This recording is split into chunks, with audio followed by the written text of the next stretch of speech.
Muy buenos días, amigos y amigas de Comunidad Cristiana en Línea. Gracias por acompañarnos una vez más en la meditación de la palabra del Señor. Si es la primera vez que nos estás viendo, quisiera invitarte para que vieras nuestros videos anteriores donde hemos hablado ya de las primeras 6 bienaventuranzas para que puedas tener todo el contexto completo acerca del tema. El día de hoy justamente vamos a meditar en la séptima bienaventuranza, la séptima de 8 bienaventuranzas de las que habló el Señor Jesucristo. Y si el Señor lo permite, los próximos 2 domingos estaremos terminando ya con este tema de las bienaventuranzas. Bueno, la séptima bienaventuranza dice lo siguiente: bienaventurados los pacificadores, porque ellos serán llamados hijos de Dios. Mateo 5:9. Quisiera comenzar la meditación de esta bienaventuranza en un sentido inverso. Es decir, meditar primero en la promesa, que es ser llamados hijos de Dios, y después en el requisito, que es ser pacificadores. Seguramente ha escuchado la frase de tal palo, tal astilla, la cual da a entender que los hijos se parecen a los padres tanto en el aspecto físico como en la cuestión del carácter o la forma de ser. Y cuando pensamos en Dios y en sus hijos, o aquellos que son llamados hijos de Dios, podemos aplicar esta frase de manera perfecta, porque los hijos de Dios deben parecerse a su Padre. Es decir, los hijos de Dios deben de parecerse a su Padre Dios.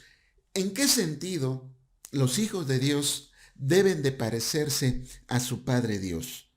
Obviamente, y de acuerdo al tema de la bienaventuranza de hoy, deben de ser pacificadores, pues Dios es un pacificador, pero no se quede solamente en esta cualidad de Dios de ser pacificador, porque esta es solamente una de aquellas cosas en las cuales los hijos de Dios deben de parecerse a su Padre. También los hijos de Dios deben de parecerse a su Padre en su carácter, que es un carácter santo, es un carácter amoroso, compasivo, misericordioso y perdonador, entre muchas otras cualidades y virtudes y atributos que tiene Dios.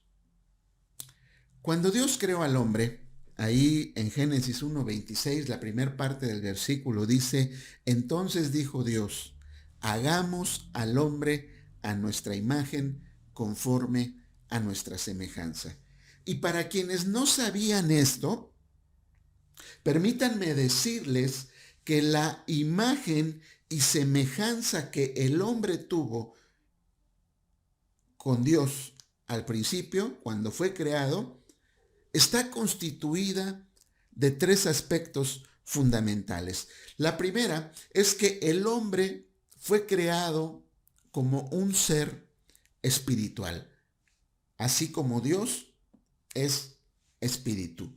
La segunda es que el hombre fue creado como un ser racional con voluntad propia, es decir, que el hombre puede razonar y elegir como un reflejo de la inteligencia y la libertad de Dios. Tercero, el hombre fue creado como un ser moral, es decir, tiene la capacidad de actuar de manera correcta, de manera justa, de manera honesta y veraz para con sus semejantes. Desafortunadamente, Adán, haciendo uso de su capacidad de libre elección, eligió desobedecer a Dios y seguir su propio camino. Esto trajo consecuencias garrafales, desafortunadas para todo el género humano. Esto trajo como consecuencia una perversión y una degradación que se fue dando de manera paulatina y que con el tiempo, esa imagen con la que el hombre fue creado al principio se fue desvirtuando y en algunos casos inclusive ha desaparecido. En consecuencia, los sentimientos nobles como el amor, la compasión, la misericordia y el perdón, entre muchos otros, fueron reemplazados por el odio, la impiedad, la inhumanidad, el rencor, la falta de perdón y muchos otros sentimientos y actitudes que no tienen nada que ver con Dios ni con sus hijos. Es difícil entender cómo alguien puede llamarse hijo de Dios y actuar de una manera totalmente contraria a las cualidades y a los atributos de Dios. Por eso el Señor Jesús en una ocasión utilizó palabras muy duras, palabras muy fuertes contra algunos judíos que porfiaban con él, asegurando que eran hijos de Dios. El pasaje de Juan capítulo 8, versículos 41 y 42 dice lo siguiente al respecto de esto que les comento: vosotros hacéis las obras de vuestro padre. Entonces le dijeron: nosotros no somos nacidos de fornicación. Un padre tenemos que es Dios. Jesús entonces les dijo: si vuestro padre fuese Dios, ciertamente me amaríais, porque yo de Dios he salido y he venido, pues no he venido de mí mismo, sino que Él me envió. Y luego más adelante en el versículo 44 dice lo siguiente, que estas son las palabras muy fuertes de las que les estoy hablando. El Señor Jesús le dice a estos judíos: vosotros sois de vuestro padre el diablo, y los deseos de vuestro padre queréis hacer. Él ha sido homicida desde el principio y no ha permanecido en la verdad, porque no hay verdad en él. Cuando habla mentira, de suyo habla, porque es mentiroso y padre de mentira. Dos características del diablo bastan para conocerlo: homicida y mentiroso. Estas dos palabras describen en su totalidad la maldad y la perversión que hay en el diablo. Él solo necesita, fíjese bien, él solo necesita susurrarnos al oído sus mentiras. Y con eso puede destruir nuestras vidas y llevarnos incluso a la muerte. Porque la mentira ciega y engaña, y si no nos libramos de ella, puede finalmente llevarnos a la muerte. Pero no la muerte física, porque esa, a final de cuentas, todos la vamos a padecer. Todos tendremos que afrontar la muerte física tarde o temprano. La muerte espiritual es a la que le debemos de temer, porque esta es la que nos puede hacer pasar la eternidad separados de Dios. En resumen, los hijos de Dios reflejan en sus vidas los atributos de Dios. Piensan como Dios, actúan como Dios. Sin duda, aquellas personas que tienen estas características, es decir, aquellas que actúan y que piensan como Dios y que tienen las virtudes de Dios, sin duda serán llamadas hijos e hijas de Dios. Por el contrario, el hombre o la mujer que siguen las mentiras del diablo son personas conflictivas, violentas, mentirosas, rencillosas, alborotadoras, y lo más terrible es que aborrecen la paz. En el libro de los Salmos, el capítulo 120, en los versículos 6 y 7,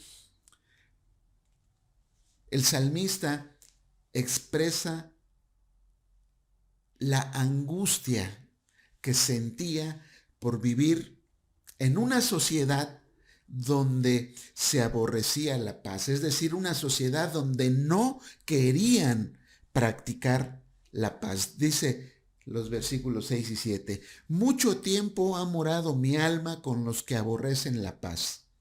Yo soy pacífico, mas ellos, así que hablo, me hacen la guerra.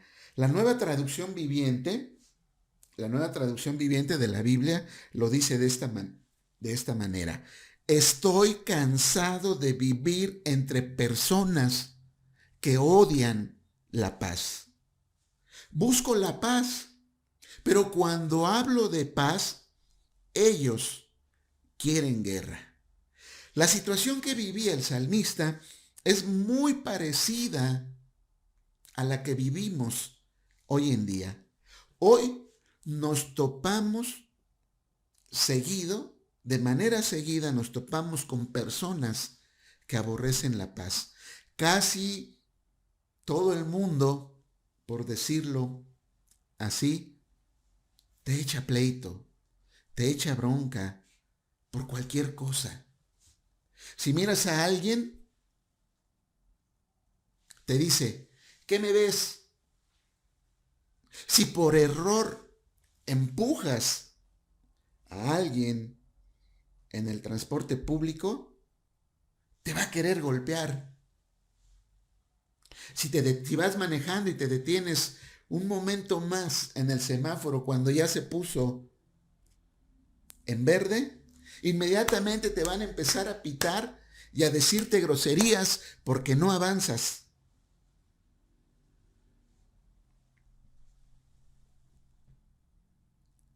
Y nos preguntamos entonces, ¿qué le pasa a la gente? ¿Por qué la violencia? ¿Por qué solo quieren estar peleando o haciendo la guerra? ¿Por qué se enojan por pequeñeces? Y la respuesta es que al igual que el salmista, moramos con aquellos que aborrecen la paz. Y por eso nos hacen la guerra en cada oportunidad que tienen. Pero no solo nos hacen la guerra a nosotros, también les hacen la guerra a sus familiares, a sus amigos, a sus vecinos y a cualquiera que ellos quieran hacerlo. Ellos están dispuestos a estar en guerra todo el tiempo. Cuando observamos las relaciones familiares, laborales, escolares e incluso eclesiásticas, no podemos evitar ver que las personas que participan en todas estas relaciones viven y quieren vivir de manera violenta. Quieren vivir en rencillas, en pleitos. Vemos a los padres peleando con los hijos. Vemos a los hermanos que se pelean y ya no se hablan. En ocasiones nunca más. Vemos esposos que viven, como dice la frase popular, como perros y gatos. La verdad es que la violencia, las tragedias, la crisis, las enemistades, las relaciones deterioradas y las hostilidades se dan cada día entre los seres humanos, provocando en ocasiones las más tristes y funestas consecuencias. Entonces, un hijo de Dios, hablando, como les decía, de manera inversa, un hijo de Dios debe parecerse a Dios. Y no, como dijera el Señor Jesucristo, parecerse al diablo y hacer las obras del diablo. Ahora vamos a hablar del requisito que es ser pacificador o ser pacificadores. En medio de toda esta situación que ya les he comentado de violencia, de hostilidad, de pleitos, de disensiones, en medio de toda esta situación, la séptima bienaventuranza nos habla de personas que son todo lo contrario a lo que les acabo de mencionar. La séptima bienaventuranza habla de personas que son pacíficas. Nos habla de personas que tienen paz mental, espiritual y en el corazón. Y que por lo tanto, por este estado de paz en el que viven, son pacificadoras o son pacificadores. Son personas encargadas de llevar paz o de pacificar. Es decir, trabajan, actúan y se esfuerzan por traer paz donde hay rencillas, pleitos, celos, iras, contiendas y disensiones. Es necesario, y a riesgo de sonar redundante, es necesario y debemos de tener cuidado de no aplicar esta bienaventuranza, como lo hemos hecho en las anteriores, de manera indiscriminada. Es decir, no la podemos aplicar a cualquier persona, porque para llegar a ser un pacificador en el estricto sentido que menciona el Señor Jesucristo, es necesario haber pasado por todas las bienaventuranzas anteriores. Es necesario haber hecho realidad en nuestra propia vida todas las bienaventuranzas anteriores. No se puede ser pacífico si no se es manso. No se puede ser pacífico o no se puede ser pacificador si no se es misericordioso. No se puede ser un pacificador o una pacificadora si no se tiene un corazón limpio, como veíamos en la bienaventuranza anterior.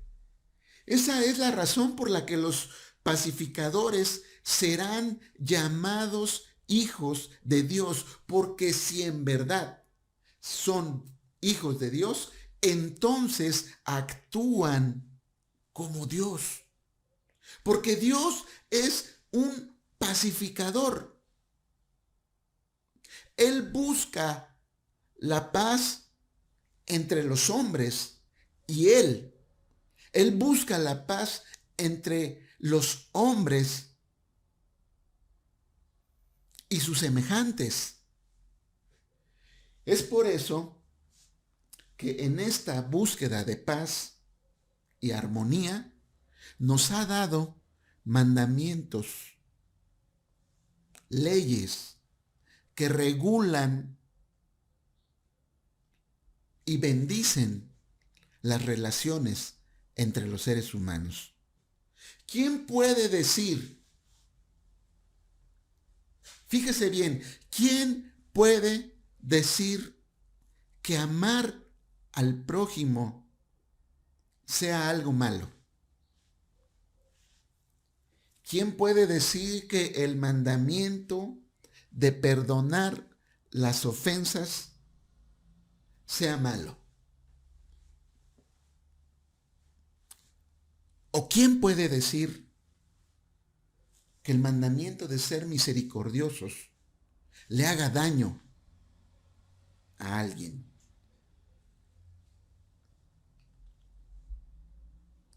Debemos de cuidarnos de caer en el error de pensar como muchos detractores de Dios e incluso algunos cristianos también lo hacen.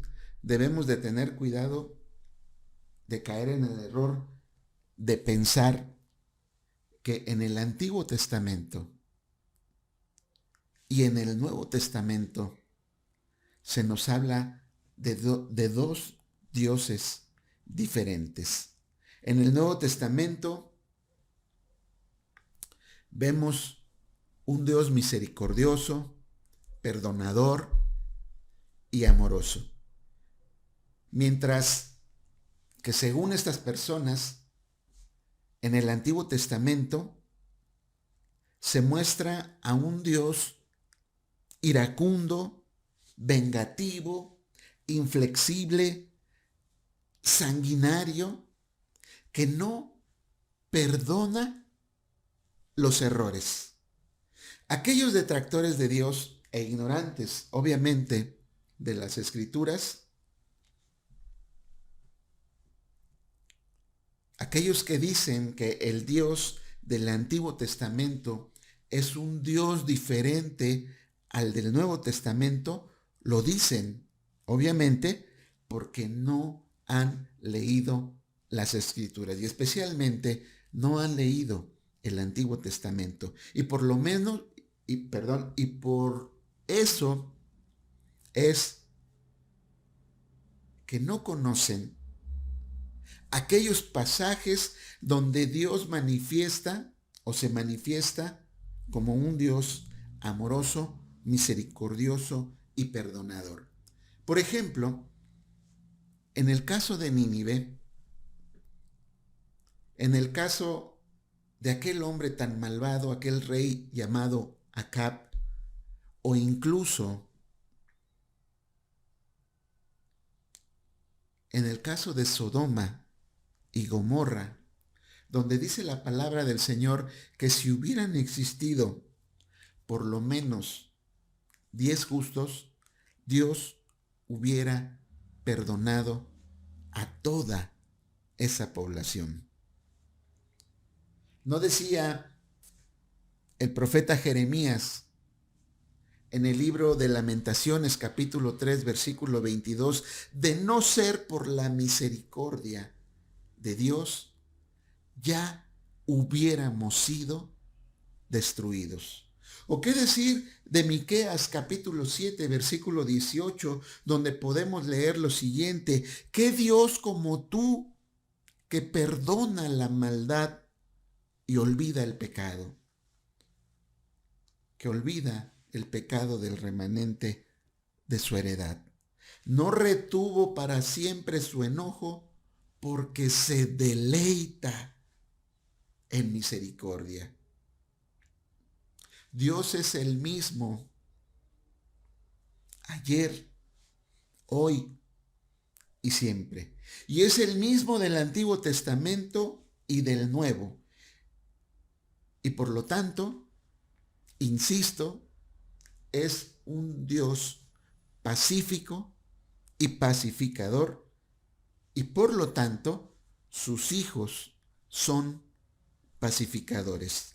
Los pacificadores de los que habla la bienaventuranza enfatizan y promueven la unión entre personas.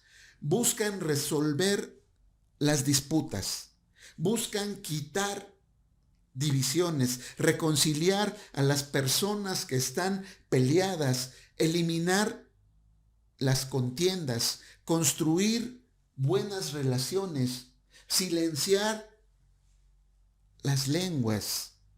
Pero lo más importante que hace un hijo de Dios, lo más importante, lo más trascendente que hace un verdadero hijo de Dios es que predican la paz entre Dios y los hombres. Lo más importante que hacen los pacificadores es buscar la paz entre Dios y los hombres. Hace algunos años estaba predicándole el Evangelio a un hombre,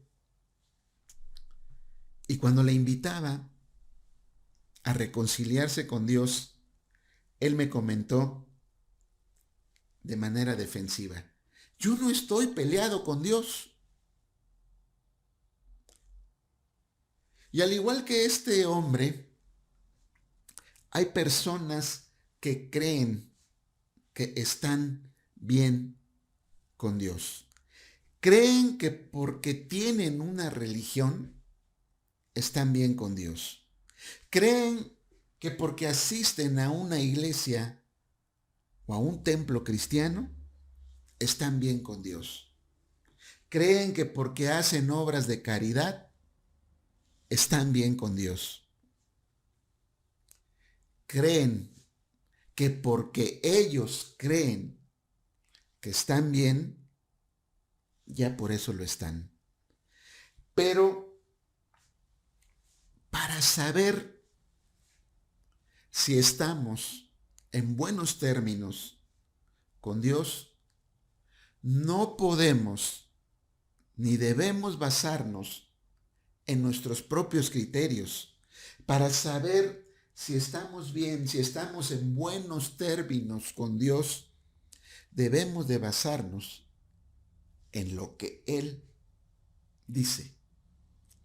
En Romanos capítulo 8, versículo 7, dice: por cuanto los designios de la carne son enemistad contra Dios, porque no se sujetan a la ley de Dios, ni tampoco pueden. Y en Gálatas capítulo 5, versículos 19 al 21, leemos lo siguiente: y manifiestas son las obras de la carne, que son adulterio, fornicación, inmundicia, lascivia, idolatría, hechicerías, enemistades, pleitos, celos, iras, contiendas, disensiones, herejías, envidias, homicidios, borracheras, orgías y cosas semejantes a estas, acerca de las cuales os amonesto, como ya os lo he dicho, que los que practican tales cosas no heredarán el reino de Dios. Mire, toda persona que es dirigida, motivada, impulsada por su naturaleza carnal, es decir, su naturaleza caída, su naturaleza separada de Dios, es una persona que está en enemistad con Dios.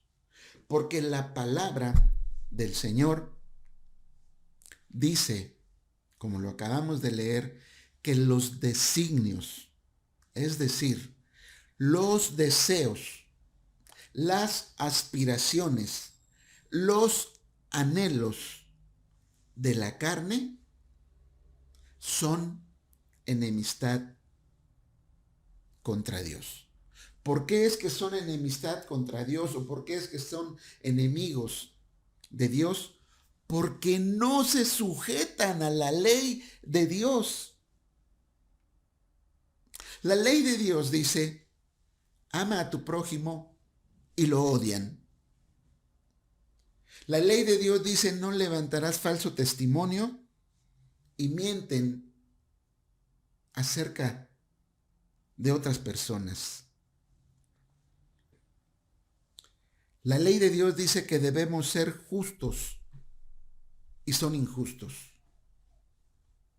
La ley de Dios dice que debemos honrar a nuestros padres y los deshonran. La ley de Dios dice que no debemos adulterar y algunos hombres y mujeres tienen relaciones extramaritales. Todo esto y muchas cosas más, obviamente, manifiestan claramente que el hombre o la mujer que practican estas cosas viven en enemistad con Dios, porque no hacen lo que Dios está pidiendo. No quieren hacerlo. No les conviene hacerlo.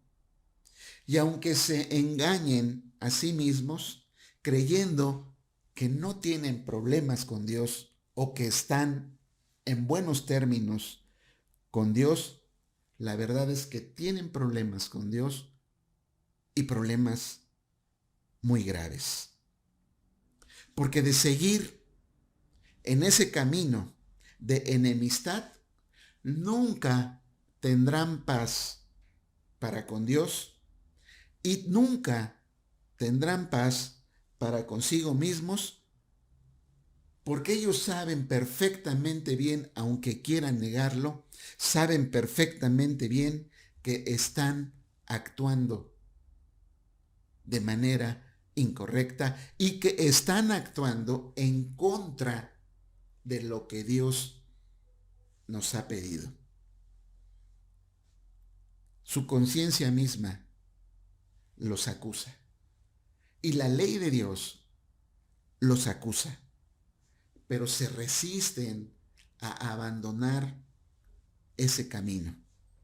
Por eso dice el profeta Isaías ahí en el capítulo 59, versículo 8, no conocieron camino de paz, ni hay justicia en sus caminos. Sus veredas son torcidas, cualquiera que por ellas fuere, no conocerá paz. Si los hombres y las mujeres no estuvieran en enemistad con Dios, Él no nos habría encargado, es decir, no nos hubiera encargado a aquellos que predicamos el Evangelio, no nos hubiera encargado un ministerio de reconciliación. Tal como lo dice el apóstol Pablo, ahí en la segunda carta a los Corintios, en el capítulo 5, versículo 18, 19 y 20, donde dice lo siguiente, y todo esto proviene de Dios, quien nos reconcilió consigo mismo por Cristo y nos dio el ministerio de la reconciliación. Que Dios estaba en Cristo reconciliando consigo mismo al mundo, no tomándoles en cuenta a los hombres sus pecados, y nos encargó a nosotros la palabra de la reconciliación. Así que somos embajadores en nombre de Cristo, como si Dios rogase por medio de nosotros. Os rogamos en nombre de Cristo, reconciliaos con Dios. Yo le ruego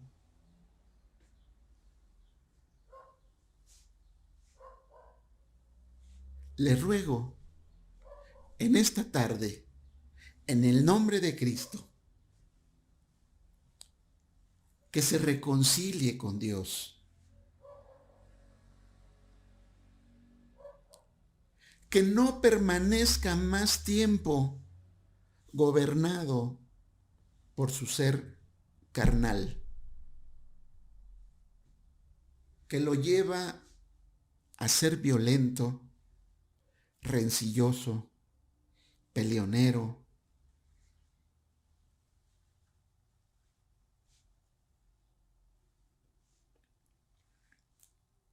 yo le ruego en el nombre de Cristo que se humille delante del Señor, reconociendo primeramente su pobreza espiritual, como el inicio de esta reconciliación entre usted y Dios. Este inicio que lo va a llevar por todo un proceso de transformación que llegará al punto donde limpiará su corazón y como resultado natural le hará un pacificador o una pacificadora. ¿Eres un hijo o una hija de Dios? Entonces no lo andes proclamando. Deja que otros sean los que te llamen hijo de Dios o hija de Dios al ver que eres un promotor y alguien que trabaja en pro de la paz. Deja que otros sean los que te llamen hijo de Dios, porque no ven en ti a una persona conflictiva, rencillosa, hostil, que provoca disensiones, sino que por el contrario, como dice Hebreos 12:14, eres alguien que sigue la paz. Debemos dejar que otros sean los que digan que somos hijos de Dios, porque reciben de nosotros el evangelio de la paz, el evangelio de la paz de nuestro Señor Jesucristo. Bienaventurados los pacificadores, porque ellos serán llamados hijos de Dios. Aún con todo esto, que seas un promotor de la paz, que luches por la paz, que no seas rencilloso, conflictivo, aún con todo esto, puede que la gente no te llame hijos de Dios, pero eso no te debe de importar, porque quien te debe importar que te llame su hijo es Dios mismo.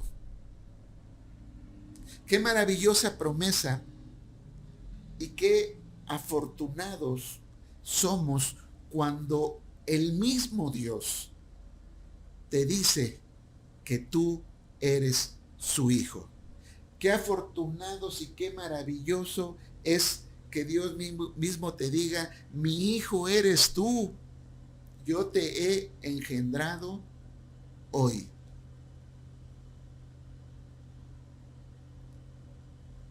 La bienaventuranza está aquí, que seas llamado hijo de Dios por Él mismo, porque eres una persona pacífica, una persona pacificadora, mansa, humilde, misericordiosa, con un limpio corazón, y esto es lo que manifiestan los hijos de Dios. De tal palo, tal astilla. Como pacificadores debemos luchar por mantener la paz en nuestras relaciones diarias y promover la paz nuevamente, repito, entre los hombres y Dios. Termino con una frase de Charles Spurgeon. Así que aquellos que son pacificadores son llamados hijos de Dios. Ellos lo demuestran al mundo de tal manera que los propios ciegos tienen que ver y los propios sordos tienen que oír que Dios verdaderamente está en ellos. Te invito a que oremos una vez más. Te invito y te ruego una vez más que entregues tu vida al Señor Jesucristo. Que dejes de estar ya en ese estado de enemistad entre tú y Dios por hacer aquellas cosas que no son agradables delante de Dios. Dios sabe y entiende que quien es controlado por la carne no puede sujetarse a la ley de Dios. No quieren y tampoco pueden. Pero cuando el Espíritu de Dios viene a ti porque has creído y has entregado tu vida al Señor Jesucristo, entonces podrás hacer todo lo que Dios pide, pero no por tus fuerzas ni por tus capacidades, sino por el poder del Espíritu Santo. Te invito a que oremos. Padre, nos acercamos a ti en esta tarde, pidiéndote que examines nuestro corazón, que veas si hemos actuado como hijos tuyos, que veas si somos pacificadores, si somos personas con un corazón limpio, si somos misericordiosos, si somos mansos, si somos honestos, si somos amorosos, si somos perdonadores como tú lo eres, porque esto es muestra de que somos tus hijos. Pero si no lo somos, Señor, y actuamos conforme al príncipe de este mundo, si somos violentos, rencillosos, rencorosos, faltos de perdón, haznos ver que no estamos actuando como hijos tuyos y que desafortunadamente estaríamos actuando como el enemigo, como el diablo. Perdónanos, Padre, si hemos sido hijos desobedientes, que te hemos deshonrado a través de una actitud totalmente contraria a lo que tú nos pides. Y si nunca, Señor, si nunca hemos entregado nuestra vida a ti, en este día queremos ser llamados hijos tuyos. Que tú nos digas: mi hijo eres tú. Yo te he engendrado hoy. Gracias, Señor, por tu palabra. Alabado y bendito eres por darnos, Señor, esperanza en medio de un mundo violento, Señor, y que siempre hace la guerra. Bendito eres, en el nombre de nuestro Señor y Salvador Jesucristo. Amén. Si esta meditación ha sido de bendición en tu vida, te invito a que nos dejes tu comentario, que le des me gusta y que compartas nuevamente. Nuevamente te invito a que compartas nuestra página para que el mensaje de la palabra del Señor pueda llegar a otras personas. Te recuerdo también que tenemos ya nuestro canal de YouTube, donde también puedes ver y seguirnos en la predicación de la palabra del Señor. Gracias por habernos acompañado un día más y que la gracia del Señor Jesucristo sea contigo y con tu familia, que tengas comunión con Dios el Padre y que el Espíritu Santo guíe y dirija tu vida. En el nombre bendito del Señor Jesús, pido que esto sea así. Que el Señor les guarde y les bendiga y que siga reposando su paz en los corazones de aquellos que le buscan con sinceridad y honestidad.